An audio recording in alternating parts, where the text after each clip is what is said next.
computer.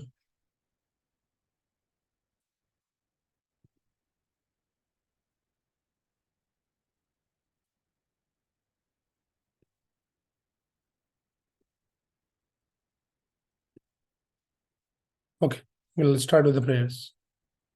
Nama Om Vishnupadaya Krishna Preshthaya Bhutale Srimate Bhakti Vedanta Swamin Nithinamine Namaste Saraswate Deve Gauravani Pracharine Nirvisesha Shunyavadi Bhashya Deshadarine Jai Shri Krishna Chaitanya Prabhu Nityananda Shri Advaita Gadadhara Srivasadi Gaur Bhakta Vrinda Hare Krishna Krishna Krishna Hare Hare Hare Rama Rama Rama Hare Hare Hare Krishna. So today we are going to discuss yet another very important topic, and we are learning from the Gajendra Moksha Lila. And as we all know, this is a very auspicious Kartik month. So there is a great significance of doing any spiritual activity. And in the month of Kartik, I chose this Gajendra Moksha. And we'll just share the story of the Gajendra. And more importantly, we'll try to take some lessons from this pastime, what we can learn and how it can help us, how it can benefit us in our spiritual progress. So I'll just tell you the story, and then we'll spend more time on taking the lessons from this pastime. So we'll be learning, taking all what I'm talking is from the books of Srila Prabhupada from Srimad Bhagavatam. In the 8th canto, this pastime is being explained. So this Gajendra Moksha is a very famous pastime from the Srimad Bhagavatam. Many of you might be already aware about this pastime, that how this Gajendra, who was the king of elephant, a very powerful king. So one time, this Gajendra, in the midst of the ocean of milk, there is a beautiful mountain called the Trikut Parvat. Trikut means there are three tops there. So Trikut Parvat, and it's very huge, very big, as big as altitude of 10,000 yojan, 80,000 miles high. That is the size of this Trikut mountain. And in the valley of the Trikut mountain, there is this garden, very beautiful garden, known as the Ritumat garden, and the description is given. This very beautiful, clean, serene water, filled with all the beautiful lotuses, lilies, and like that. And there is, birds are chirping, beautiful lakes, rivers, crowded with the swans, and all of that. So it's a beautiful description. It's a perfect place to go for any picnic, right?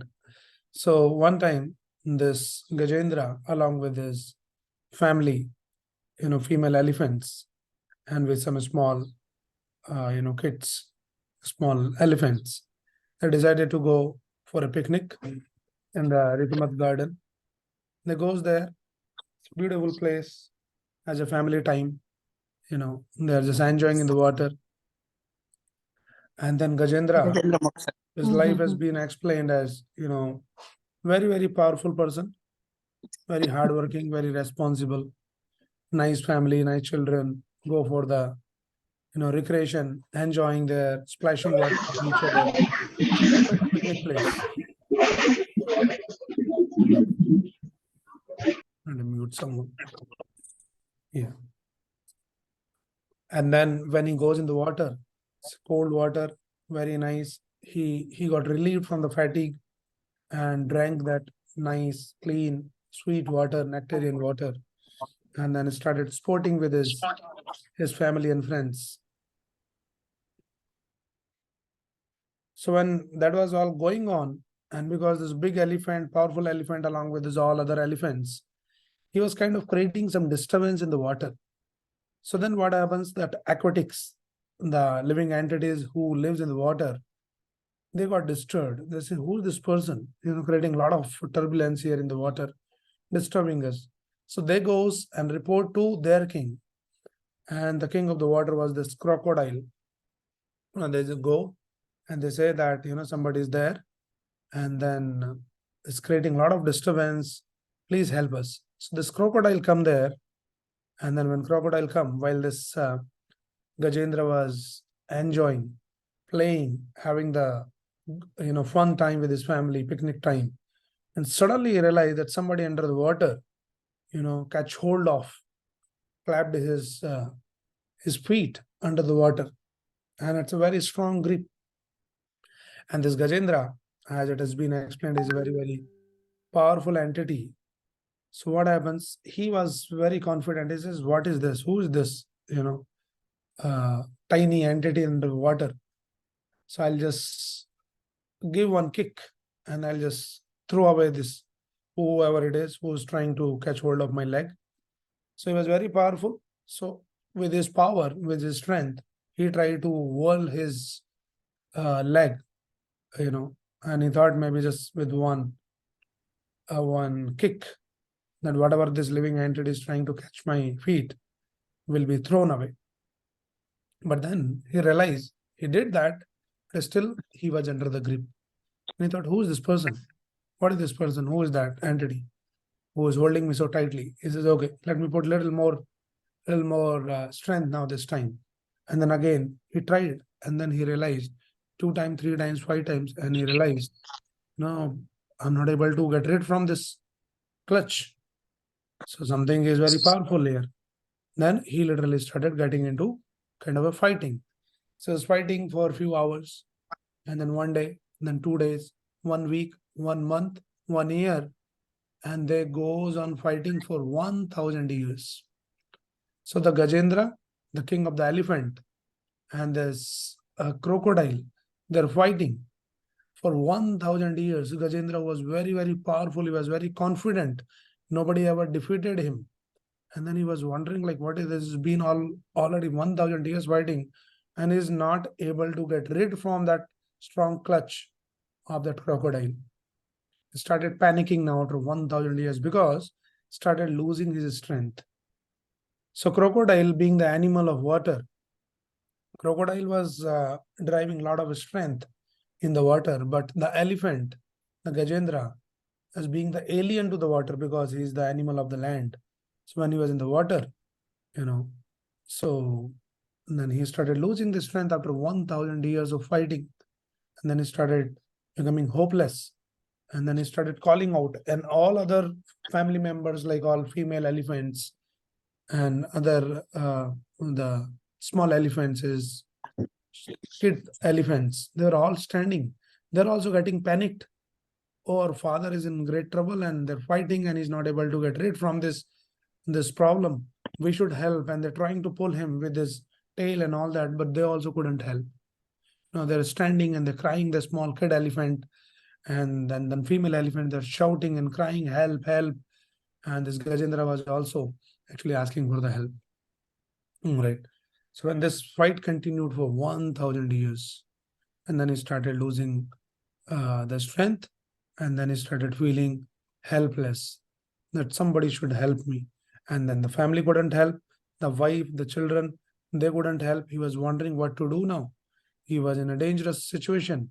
He was extremely afraid of being killed, and then he started thinking what to do in this kind of situation. He was crying and everybody's crying around. So now what he did. So before that, we should understand one very important principle here. The principle is, we are very, maybe sometime very, very powerful in this world, like the Gajendra, king of the elephant, with all the history of all the track record of success all the time, 100% success record. But still, there's no guarantee that, you will not face any challenges in your life. There would be some challenges in life, and your power, your strength does not guarantee that your strength, your own strength will protect you from all the dangers which are awaiting Recording you in in this world. progress. People are very confident about, their family and their power and all kinds of different, strength in different ways. But sometimes none of those things helps you. So that is the lesson number one that we can learn from the story. Right. So the elephants, they're all standing, the friends and the relatives, nobody could rescue. And he was thinking now, what to do? These people are not helping me. My power. So power can be in any form, like in our case. So when we hear all these stories from the Bhagavatam like this, sometimes we might be completely uh, in a very neutral way that we can listen. Oh, there is some elephant, he was in some trouble. How does it make any difference in my life? But we try to relate those pastimes in our life so that we can drive some lessons. So it's not the situation, it's not the condition of only that Gajendra elephant. It can be our situation also in our life. We might be very powerful in terms of, we have money, with big family, we have big contacts, big influence, and we might feel very confident about all those things will actually protect me at the time of, the challenges in my life. But then sometimes you realize that none of those things can help you, you know, they can't do anything. So he was thinking like that. And then he thought, maybe by the will of the providence that I've been attacked by this crocodile. So there is a challenging situation. And then another lesson that we should learn is there's no guarantee that how much ever powerful you are, there's nothing like that you'll be free from the problems in this world. So the power, the strength, the opulence in this world cannot guarantee happiness. That is the lesson number one that we should always understand. So the only guarantee that we can be happy is when we take the shelter of the lotus feet of the Lord. And this Gajendra, though he was an animal, an elephant, he started taking the shelter of the Supreme Personality of Godhead. Okay, so we'll come to that point also. Let us learn some lessons from here first. That Gajendra, though he was very, very powerful, but still he was put into a situation where he was, getting panicked. None of his family members, his power, his strength, nothing was helping him. So this is a very, very important lesson that we should understand from here, that we cannot be happy. Nobody can be happy in this material world by any means. People think if I have money, I have the power, I have the position, I have opulences, then I'll be happy. No, those things are important. We are not sitting here and trying to say that you should not work for all of those things, for power, for money, for influence. No, you should have, but we should not be an illusion that those things will make me happy. There's no guarantee of happiness because of your material opulences. Nobody can be happy.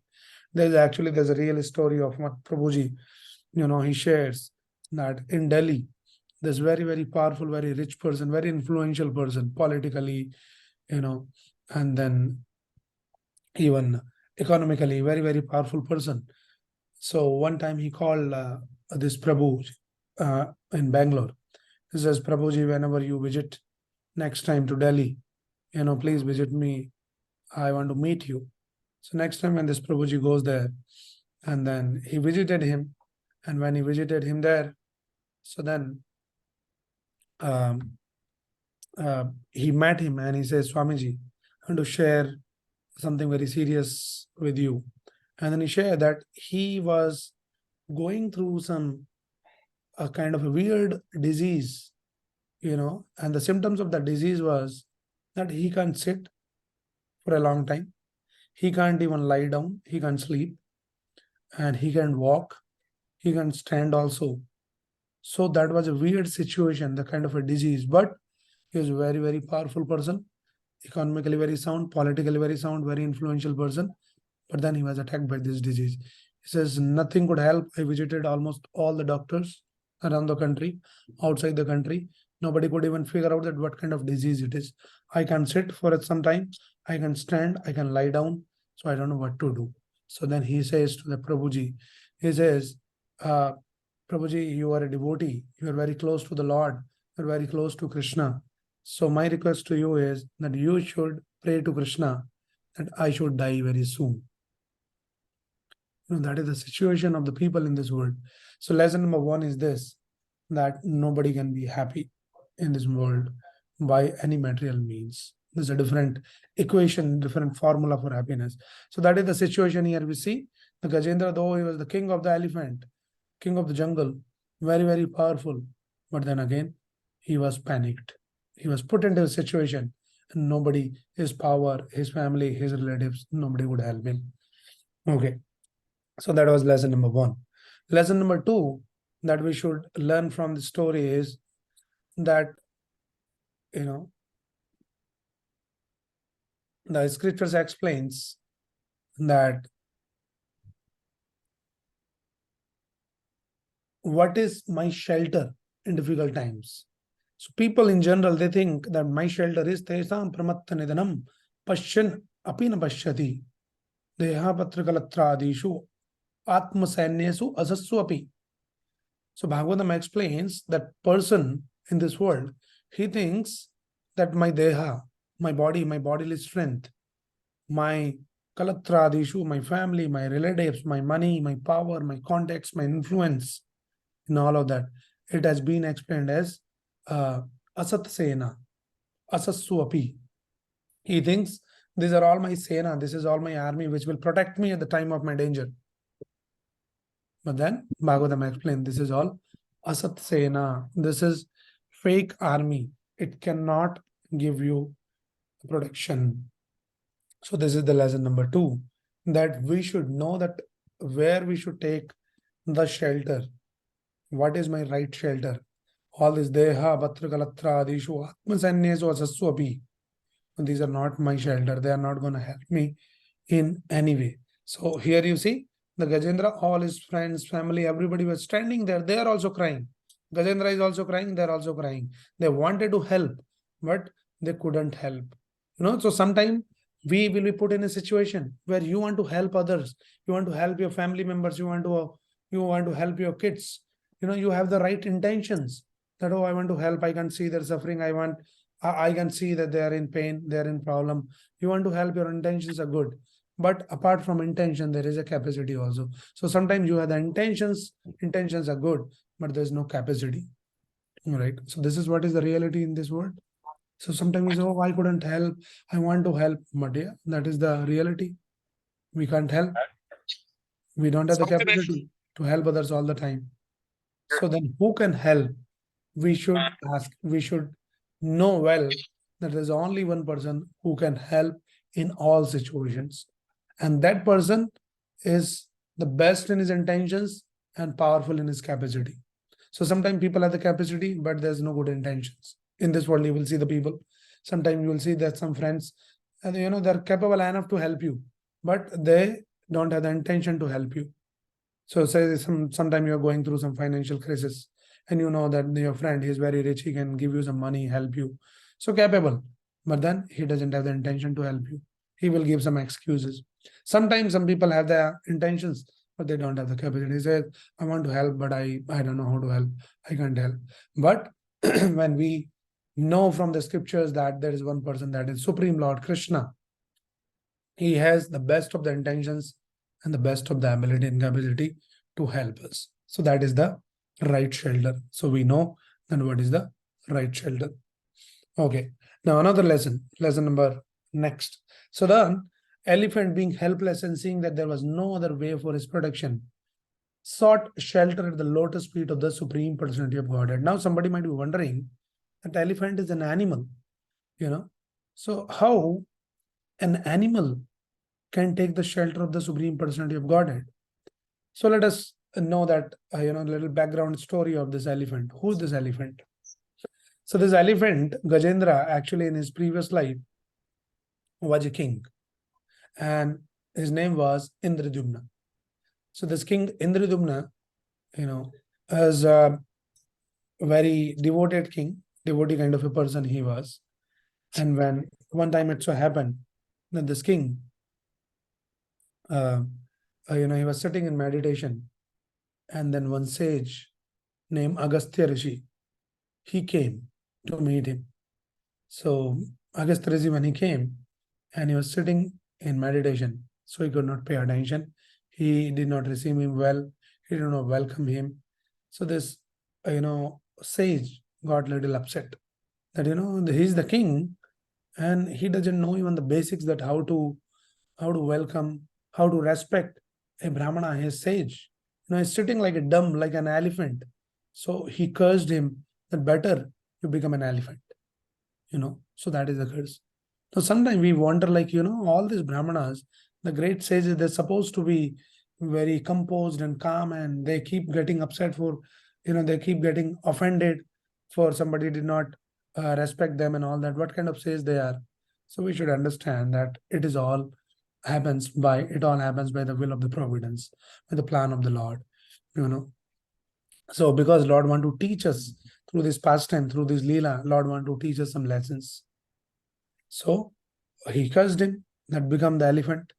So he became the elephant in the next life. But though he became the elephant, but he was still carrying those impressions.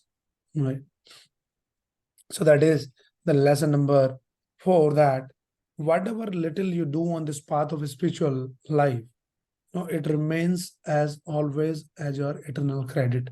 As Krishna explains in Bhagavad Gita, Swalpam api yasya dharmasya trayate mahato bhayat. Right? So that's the lesson. So this is one lesson, that nobody is happy. So we should take the shelter of Krishna. This is lesson number next. And whatever little we do on this path, it will remain as our eternal asset. Whatever you little do. So this King Indradumna, because he has practiced Krishna consciousness in his previous life, though he was cursed temporarily by some will of providence, and then he became the animal, but those impressions were still there. So that is how, now when he was an elephant and then he was attacked, so those past impressions were there, and he could remember the Lord in that difficult situation. So this is a very, very important lesson. And we have many such lessons, such pastimes, like in the scriptures, that like Jada Bharata pastime, he remembered his past life. So like that, many such pastime to make us understand that there's no loss or diminution on this path. Somebody says, Prabhuji, I'm chanting, I'm doing this, I'm listening to these lectures, reading Bhagavad Gita, practicing Krishna consciousness, but seems like nothing is improving. We should remember that you're creating those impressions, and you will be definitely benefited, not only for this life, but for many lifetimes. Because whatever you want on this path, on this any endeavor you do on this path, that endeavor will remain forever. So that is the lesson that we learn from the story of Gajendra also here, that he could remember because of his past impressions, and he called out the Lord, and Lord, please protect me. And another lesson we learn is, sometime, see, when this King Indradumna, he just did not respect him, and then the sage gave him the curse to become an elephant. So sometimes we see that there's so much of disproportion in what the mistake you did and the kind of punishment you get. Right? Just you did not respect someone, and he says you become the elephant. So like that, there's many such incidents you see in the scriptures, right? Even we know the famous story of this Parikshit Maharaj. Parikshit Maharaj's story is also same, that how he was cursed by the Shringi, in the same case, that he says you will die within 7 days. So he did not just respect him, that there has to be some proportion of the punishment. Somebody, it's like, you're driving on the road and you cross the red light and somebody says, okay, you'll be hanged to death. So there's no proportion. And you did the mistake, you should be definitely punished. You should be fined for that, but it should be proportionate. We have another, the Chitraketu story. Chitraketu was also cursed to become the demon in the next life. Amrish Maharaj, this Durvasa Muni got offended, and then he released,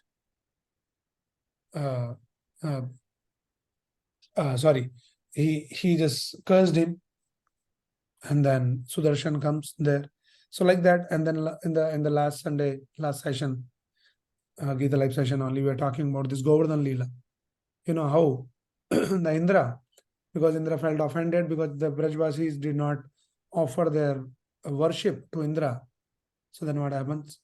He literally became so furious that he decided to kill all the Brajvasis. So sometimes all these things happens.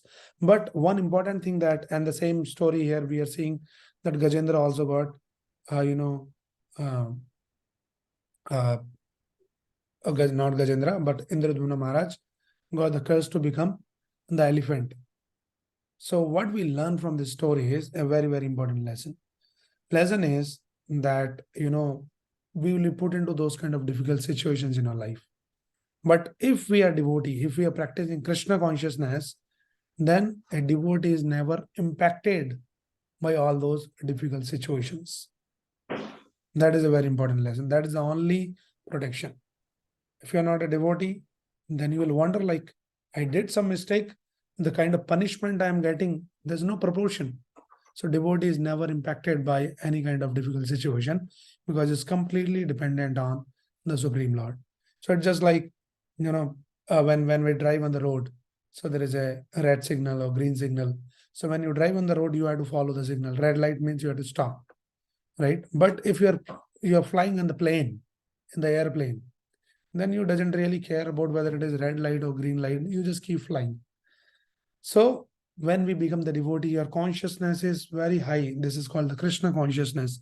When you are in the higher plane, you're flying in the sky, then all these red signals, difficult situations, and all of those things does not affect you, because a devotee is always in knowledge. What is that knowledge? Knowledge is this. It is explained in the 10th canto. Tatte nukampa susamikshmano munjane vatmakritam vipakam. So the devotee always remembers that, whatever I'm facing, whatever I'm experiencing in my life, it is all because of my past deeds. It is because of my previous karma. I might have done something and it is due to me, it is coming. So somebody is becoming just a via media, somebody is coming and troubling you. So that person is not the cause of your trouble. Your cause of your trouble, the cause of your difficult, cause of your challenge in your life is your own past karma. That person is just like a postman. Somebody send you some money order. So the postman comes and give you the money. So yes, you can say thank you that bringing money, but it is not the postman who is giving you the money. He is someone, some of your family members, some of your friends, or your parents. Somebody has sent you some money. Postman is just delivering it. So similarly, the difficult situations comes, it is very easy. We can, if we are not in the right understanding, then we can blame others. We can say, oh, because of this person, I'm going through this problem in my life. If this person would have not done this, then I would have been happy. We can say all of those things, but we should know from the scriptures that whatever we experience, either it is happiness or it is distress, it is all because of our past karma. Somebody is just becoming a biomedia.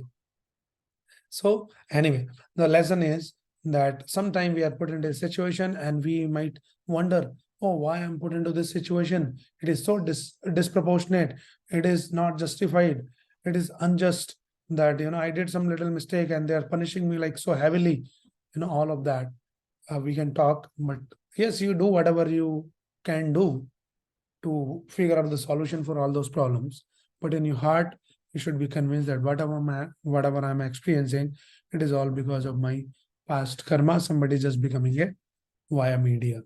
So when Indradumna was cursed like that, and then he became the elephant, and now here this elephant Gajendra, he's experiencing the situation that this crocodile caught hold his leg and he just piercing his sharp teeth, and he's in extreme pain, excruciating pain, and nobody could help him. His own strength, his family members, nothing. And that time he could remember the Lord because of his past impressions. Now, who is this crocodile? This crocodile also actually have a background story. This crocodile also was a person in the previous life. His name was Hoo. Now you might wonder what kind of name he is this, Hoo. You might laugh at it. You can say, ha ha. But maybe this Hoo is the brother of this ha ha. But anyway, so this Hoo, one time what happens, he was a very naughty boy. And then one time, one sage after taking the bath in the river, and the sage was actually doing his Gayatri Japa. So this naughty hoo, he wanted to, do something. So he goes under the water, and then he pulled the leg of the sage who was meditating in his Gayatri, and he goes under the water and he pulled his leg, and he fell off the sage, and he was angry, he was furious. He says, you idiot, you don't know how to behave, how to respect, and you are coming under the water like a crocodile. I curse you that you become crocodile. So that is how this who became the crocodile. And now here this who is coming as a crocodile under the water, and he caught hold of the leg of this Gajendra, and Gajendra is now in this kind of a situation. Then he realized that nobody can help me, my own strength, my family members. No, nothing is working out. Then he started calling out the Lord. Because he has done in his previous life, and now he remembers all of this. And then he remembers the Lord. And then he started praying he started offering the prayers to the Lord. Now, our Lord is also very, very kind and very merciful, that we understand that how merciful the Lord is.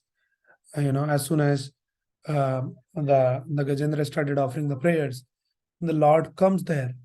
And when Lord comes there, and then Gajendra, he says, oh, he could see that Lord is coming on his Vahana, Garuda, sitting there. And then he wanted to offer something to the Lord. What he can offer as an elephant. So then he found in the pond, there was a lotus flower. And then he offered the lotus from his trunk, and the Lord accepted his offering. And the Lord immediately, decided to protect. So what he did, the Lord released his Sudarshan Chakra. So what happens before he released the Sudarshan Chakra?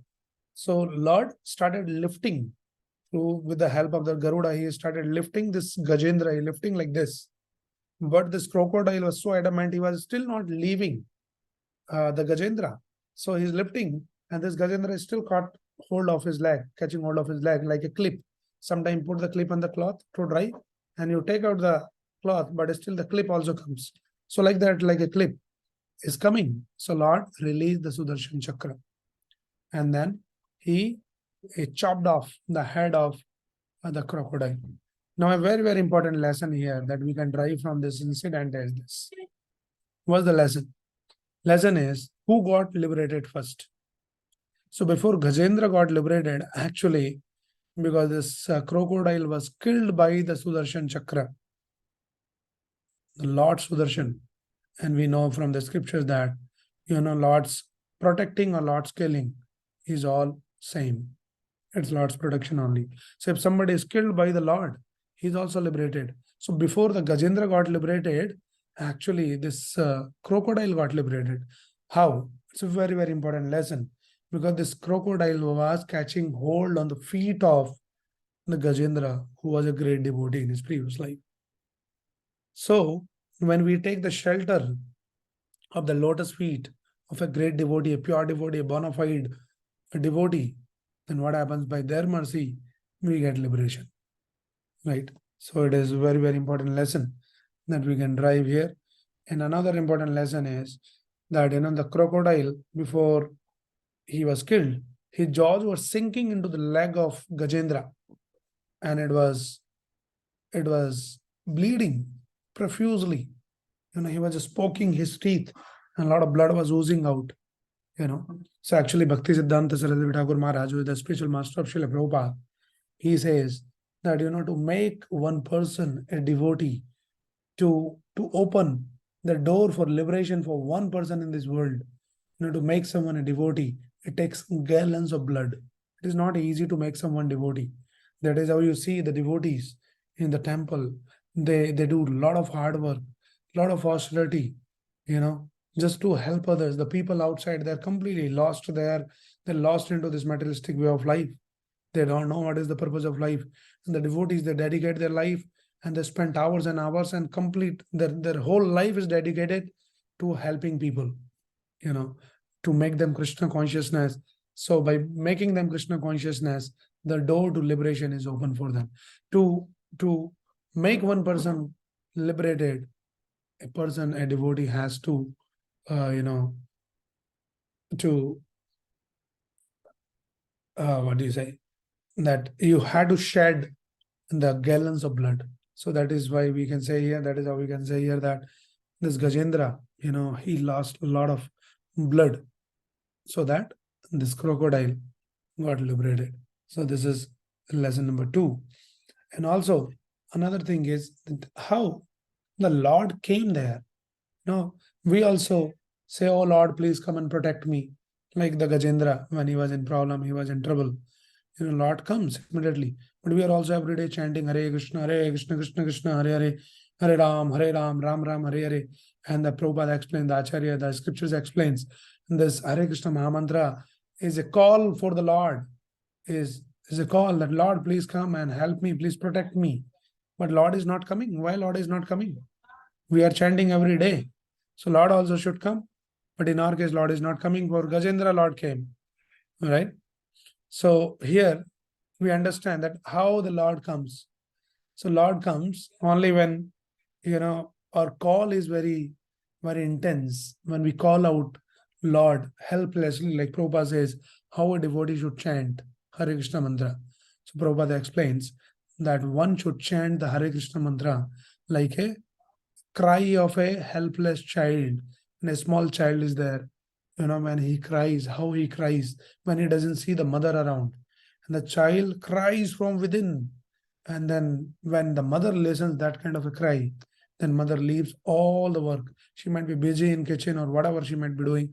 Mother gives up everything and immediately goes and attend the child. So that kind of a, call it should be like a crying of a child. When we do like that, we call out the Lord in a helpless situation.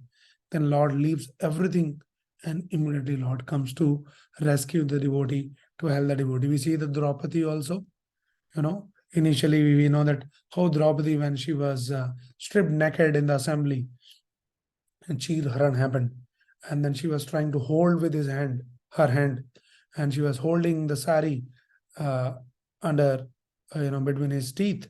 She was trying to hold back, so she was using her own strength to protect. But then she realized that this is not going to work.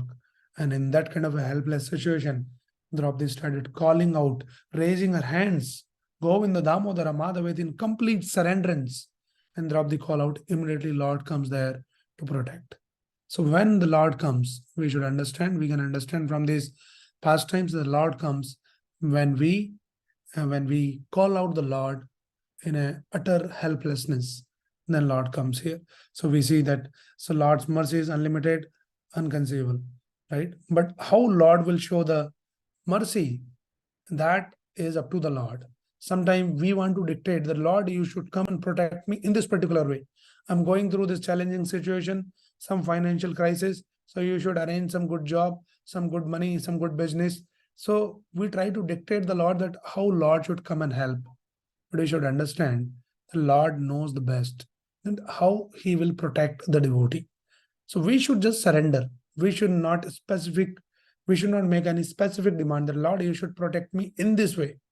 Lord has his own way to protect. Different devotees, he protects in different way. Like for Hiranyakashipu, Lord protected by killing him. That was the protection, right? And then Sudama, how Lord protected Sudama? By making him very wealthy. And what was the protection? Actually, it is explained that Sudama was also becoming little proud about that he was, so poverty-stricken, so poor that nobody was poor like him. So he was becoming little proud that I am so detached, I have nothing. So sometimes, see, the nature of this pride is like this. Sometimes when people have too much, they become so proud. But that pride can come even to a person who doesn't have anything. He says, I am so renounced. I am the most renounced person in this world and the most detached person in this world. So when Lord sees that, this devotee is becoming little proud about his detachment, about his vairagya. So then I had to protect the devotee. So like we saw in the Govardhan Lila, the Lord comes and protect the Indra because Indra was becoming proud. Lord doesn't like that pride in the devotee. Sudama he protected by making him wealthy. He says, you're very proud about your poverty, I'll make you wealthy. See Lord's protection. So sometimes people say, Pro, we want this kind of protection from the Lord. Lord should protect us like Sudama, you know. But again, the point is, we can't dictate the Lord that how he should protect. He has his own way. He protected Draupadi by providing the sari, and then he protected Gajendra. Now we're talking about the Gajendra Lila. So how he protected Gajendra? By uh, uh, you know, inspiring him from within, giving him the remembrance of praying, calling out the Lord. That was the protection. So Gajendra, though he was in an animal body, but Gajendra, as Krishna says, Matta Smrtir Jnanam Apohanam Cha. The knowledge, remembrance, forgetfulness, everything comes from me. So that remembrance was given to Gajendra by the Lord.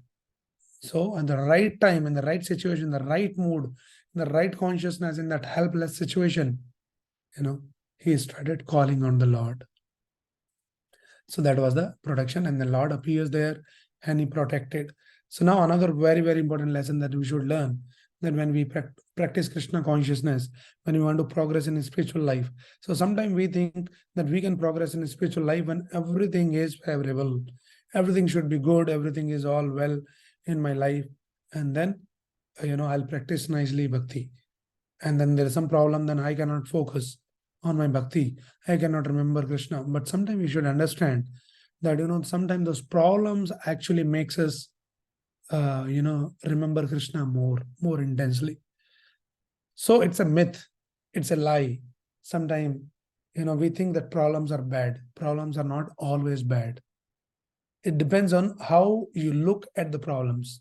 You see the problems as the big hurdle in your life, or you see the problem as a stepping stone in your life. So it's very, very important lesson that we should not think the problems are bad.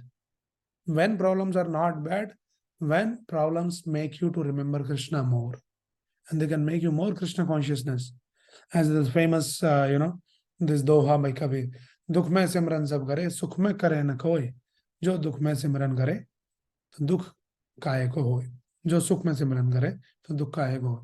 So say when the people are in trouble, people in problem, then they immediately started calling on the Lord. So sometimes the problems are good. The Lord puts us in their difficult situations so that we can intensify our remembrance to the Lord. So that is how a devotee should see that, when I'm going through some challenge, let me take this as an opportunity. Problems I should take as an opportunity to remember the Lord, to intensify my dependence on the Lord. So the calamity is not actually bad. It can be an opportunity. So turn the calamity into an opportunity to remember the Lord. And that is why you see the Kunti Maharani, she prays, Bipada Santuta Shashvat, Tatra Tatra Jagadguru, Bhavato Darshanam Nishad, Apunar Bhavadarshanam. What Kunti Maharani prays? She says that, my dear Lord, may this calamity happens again and again in my life. Because when we are in calamity, you give us the darshan. Bhavato Darshanam. So when we see your darshan, then we need not to see the darshan of this Janma Mrityu Jara Vyadi. So see, this is the prayer. So that is how we see in the prayers of Gajendra also, that initially Gajendra started praying. Gajendra offers the prayer when the Lord comes, and they are celebrated prayers as Gajendra prayers, Gajendra Moksha prayers. So initially, he calls out the Lord and he says, Lord, please protect me. But then in the later prayers, you will see that he's not asking that, Lord, give me the protection. But he's saying that, Lord, all those difficult situations is your mercy. We'll see those some of the prayers as the time permits, how much ever. We'll see one or two prayers. So these calamities, they are not always the problem. You can turn them into the opportunity. You should know the art of transforming the calamity into opportunity. So so that is a very, very important lesson. And then as Kunti Maharani's prayer, Bhavato Darshanam Yashyad, says, whenever we are in problem, we call out to you and you give the darshan. Now, another important lesson. It's like, say, then one pastime we can drive many, many lessons. We should just take them, and they're all like the jewels, and the gems that we should keep them very safely and protected. From one pastime, so many lessons. We'll try to revise at the end and what and all the lessons we have learned from this. So another lesson is, see, Kunti Maharani says that when we are in trouble, you always give us the darshan. So yes, Lord gives us the darshan, not necessarily that Lord helps you to come out from that problem. So sometimes we think, oh, we are Krishna conscious, we are devotees, we are chanting, we pray to Krishna, then Krishna should come and Krishna should solve my problem. I'm going through some challenging time, my job problem, my family problem, my relational problem. Krishna should do something about it. He should help me to come out from this problem.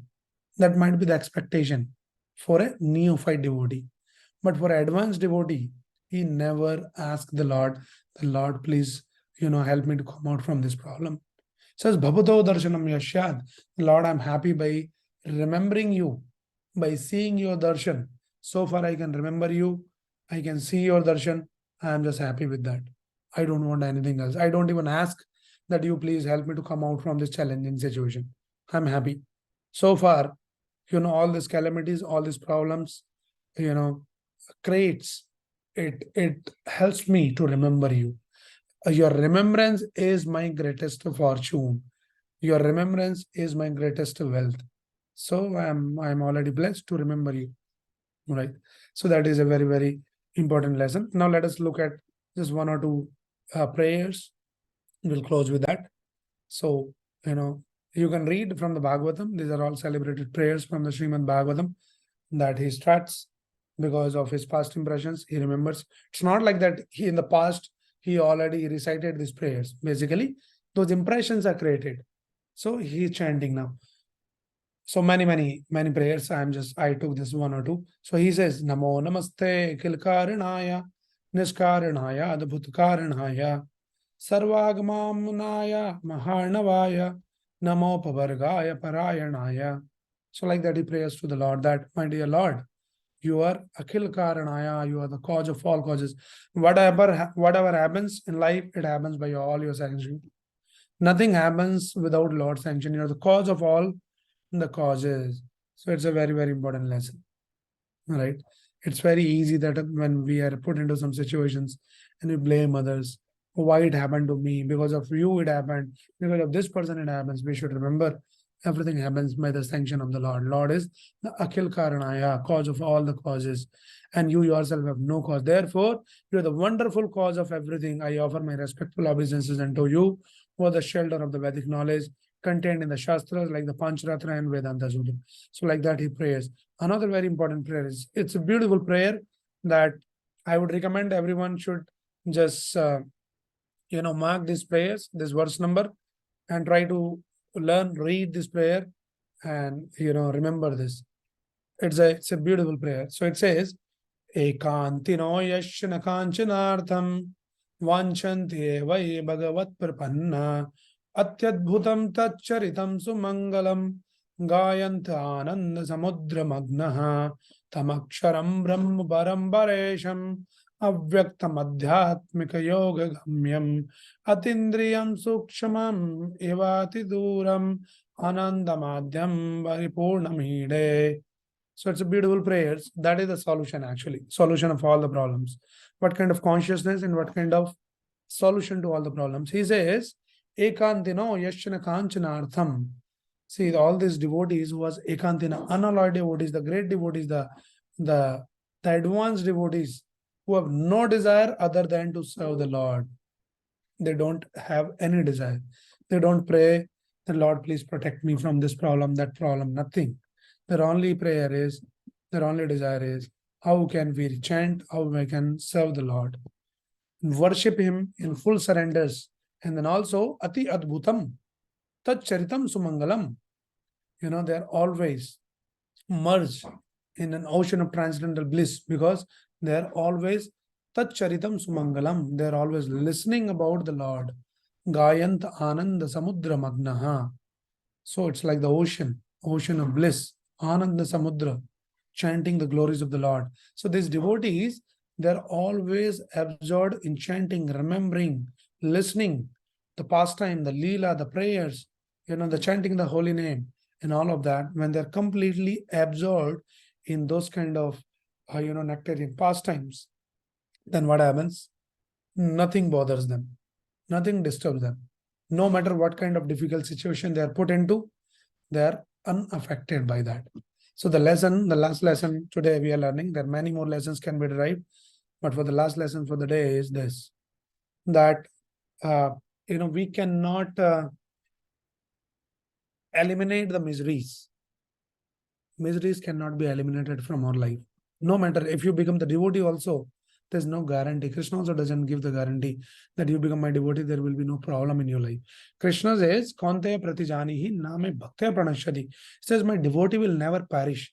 But he does not say my devotee will never be put into the difficult situation. He says, despite all the difficult situation, my devotee will always be protected. Nothing will happen to my devotee. So the lesson is, we cannot eliminate the miseries, but we have to be oblivious to the miseries. Oblivious means you don't even care.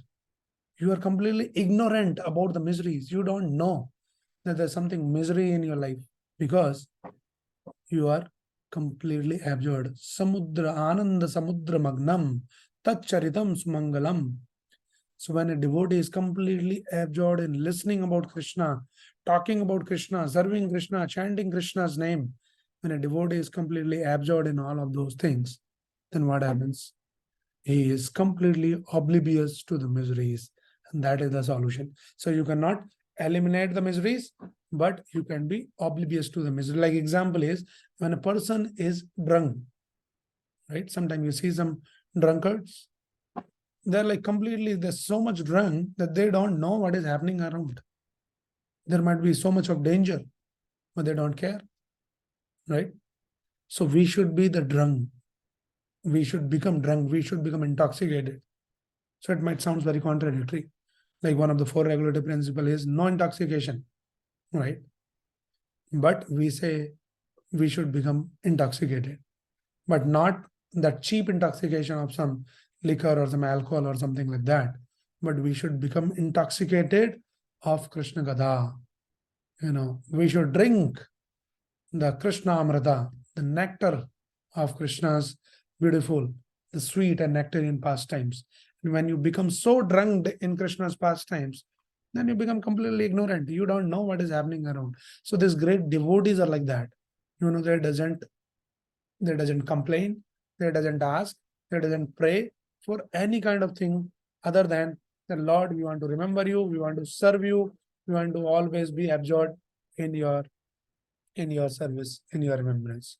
All right. So these are the few lessons. So we'll pause here and I'll just quickly summarize that what lessons we learn. So lesson number, we'll just count it. I don't remember that how many lessons, but I'll just try to recall all the lessons. So those who joined late, you can also be benefited and you can take the note of all of that. I did not put it into the PPT. I would have put into the PPT of all the lessons. But anyway, I'll just recall it. So lesson number 1 is that no matter that what kind of a person, how much powerful you are in this world, all your power, all your strength and all of that, it doesn't guarantee happiness. The formula of happiness is different. Also another thing is we are, out of illusion, we are dependent on so many different kind of resources that they will protect me. That is called the Asat Sena. They have my family, my friends, my money, my power, my own strength protect me. Nobody can protect you, right? So that we learn from this lesson, from this pastime. So one cannot be happy, materially speaking. One cannot be protected. Also, the lesson number 3 we learned is whatever we do little on this path will remain as your eternal credit. So we see how the Gajendra, because in his past life, he was a devotee and he practiced Krishna consciousness. So in the next life also, he remembers those impressions were there. So there's no loss or diminution on this path. Whatever little chanting, little reading, little seva in the temple you are doing, it is your eternal credit. So that is lesson number 3. lesson number 4, what we learn is sometimes you may see that there is some unjust thing happened with you in your life, that you did some little mistake, but the punishment was unproportionate, too much. And we see this how the Indra Maharaj was cursed to become an elephant just because he did not respect that sage. But a devotee is never affected and impacted by any kind of such things, because devotee is always situated in understanding that what I'm going through, what I'm experiencing in my life is it's all because of my past deeds. Tattenukampa susamikshmana. That Lord is putting me, Lord is allowing me, because without Lord sanction, nothing happens. So if Lord sanction this problem in my life, so let me happily accept this problem, do whatever needful need to be done, and keep praying to the Lord, keep remembering the Lord. So by that understanding, by that consciousness, devotee is never impacted. Like I was giving the example of when you are driving the road, you have to follow the traffic laws, red light and green light and all that. But if you are flying on the plane, you doesn't care. So when you are in a higher consciousness, Krishna consciousness, elevated consciousness, then you are not affected by either miseries or happiness. You are always in remembrance of the Lord. So that was another lesson that we learned. And another lesson is don't become proud. So, sometimes this Gajendra was very proud about his strength. And then we saw in the previous session also this Indra was becoming proud. So Lord doesn't like pride in the devotee. And Lord will put the devotee in a situation where his pride will be cursed. So Gajendra was very proud about his strength and he was put into that situation. And then he realized that my strength is not working out. And then he surrendered to the Lord. Right. Another lesson we learned is when we take the shelter of a devotee, then we got liberated. So we see here, crocodile was holding on to the feet of Gajendra, who was actually a devotee. And then crocodile got liberated by the Sudarshan Chakra of the Lord. So the way to get liberation is in the shelter of the lotus feet of a pure devotee. Another lesson we learn, and Bhaktivedanta Thakur Maharaj says that to make someone a devotee, you had to shed the gallons of blood. It's not easy to make someone devotee. Sometimes many parents, they ask that, we became Krishna conscious, we come to temple, we chant, we practice Krishna consciousness, this life we are living. We want our kids also should take up this. So we should remember always to make someone a devotee, either it is your kid or it is anyone, your friends or anyone in the society. You should be ready to shed gallons of blood. It takes a lot of efforts to make someone devotee. So here we see the Gajendra, he lost a lot of blood. He was poking, crocodile was poking. So you see, when you try to make someone a devotee, your kids, your family members, your friends, they will poke you. They will create a lot of trouble. They won't want to listen to you. They will talk against you. They will kind of reject you. It's kind of a poking. You feel pain, but still don't give up. That is how. So this is another lesson. And next lesson that we learn is that when Gajendra called out the Lord came. But when we are calling out every day, 2 hours we're chanting Hare Krishna, 16 rounds devotees are chanting, Lord is not coming only. So we should understand that how, in what mood we should chant, in what mood we should pray to the Lord. And that mood is that utter helplessness. So when you chant in that helpless situation, like the crying of a child, then Lord immediately leaves everything, and the Lord immediately comes and helps the devotee. So that is another lesson. And another lesson that we learned is that we think that problems are bad, but not always. If those problems can result in remembrance of the Lord, then those problems are not bad. There is stepping stones. A problem creates an opportunity for you to remember the Lord, then those problems are good. That is why the Kunti Maharani prays that may those calamities happen again and again, because that makes me to remember you, and you come and give the darshan. So problems are not always bad. If we learn that art of turning those. Okay, I'm not sure this network issue is for everyone. Am I audible properly to everyone? Can someone confirm, please? Yes, Prabhuji. Yes, Prabhuji. Okay. I saw some message here. So yeah, we are saying that the problems are not always bad. If you think that it is bad, learn the art of turning that problem into an opportunity to the Lord. You can make the threat into theater. There is a threat, but you just enjoy, because theater, when you go to the theater to see something, you enjoy. So you can enjoy the theater. So that is an art. So that art we learn from the Srimad Bhagavatam, that how the problems can be an opportunity. So that is another important lesson. And then Kunti Maharani's praise. And another important lesson is that when Lord comes, not necessarily that Lord will solve your problems. Lord says, you do your duty. Even in the Arjuna's case, also we saw that Krishna did not say that you sit peacefully, I'll just finish all of them. He said, you have to fight, you have to do your duty. So when we go through some challenging situations in our life, you have to do the needful, whatever is needed to deal with that situation, you have to do the needful, right? But while you are remembering the Lord, while doing your duties, then Lord will mix his intelligence into your intelligence, and you will be able to act in a more productive way. Tadami buddhi yogam tam ye namam upyante tesham satatayuktanam bhajatam priti purvakam.